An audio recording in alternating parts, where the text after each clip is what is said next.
The cell membrane is semi-permeable and follows the fluid mosaic model and is a phospholipid bilayer made of polar phosphate heads and nonpolar fatty acid tails. Heat shock is necessary for the cell membrane and cell wall to become temporarily permeable so that the plasmid can enter the bacterium cell. In warmer temperatures, the fatty acid tails become more fluid and the cell membrane becomes more permeable. Cells are membrane-bound systems with DNA, ribosomes, proteins, and cytoplasm. Bacteria are among the simplest of cells and are prokaryotic, and they don't contain a nucleus nor membrane-bound organelles. Cellular processes occur within the cytoplasm to make the bacteria cell function. Bacteria cells contain plasmids, which are circular pieces of DNA. Our goal is for the E. coli bacteria to take up the plasmid, which contains various genes such as the BLA gene, resistance to ampicillin, GFP gene, GLO, and lac operon, breaks down lactose. E. coli bacteria can perform cellular respiration under both aerobic and anaerobic conditions. Cellular respiration is needed to produce ATP, the energy currency of cells. Bacteria cells move electrons back and forth across their cell membranes to create electrochemical gradients that are needed for cellular respiration. Fermentation occurs when oxygen isn't present and produces ATP through converting NADH to NAD+. ATP is needed to power numerous metabolic processes, such as reproduction and maintenance. The E. coli must perform cellular respiration in order to survive, grow, and reproduce. Prokaryotic cells divide by binary fission, in which DNA is replicated in a parent cell and equally distributed into two genetically identical daughter cells.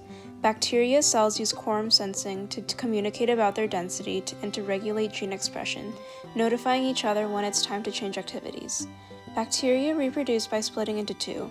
When there is no antibiotic present, or if the bacteria cell is resistant to the ampicillin, the bacteria reproduce, producing the lawn or colonies we observe in the trays respectively.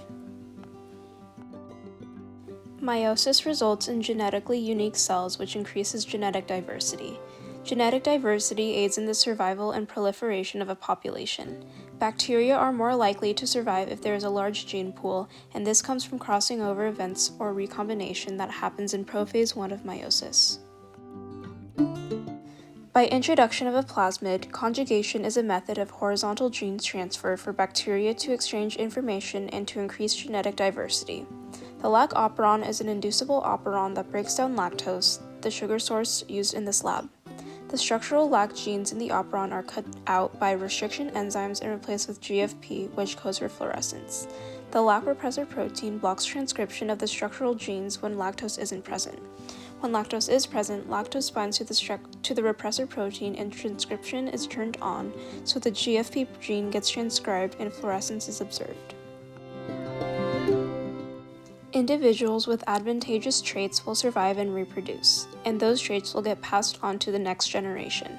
If the bacteria have resistance to ampicillin, they will survive and pass on the resistance to offspring.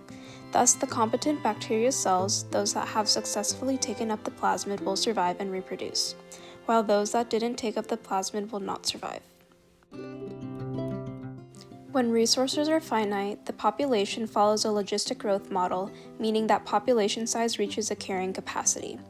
Growth of E. coli is impacted by density-dependent factors and depends on the amount of nutrients available. Density-dependent limiting factors intensify as population density increases, as there is more competition for nutrients in space.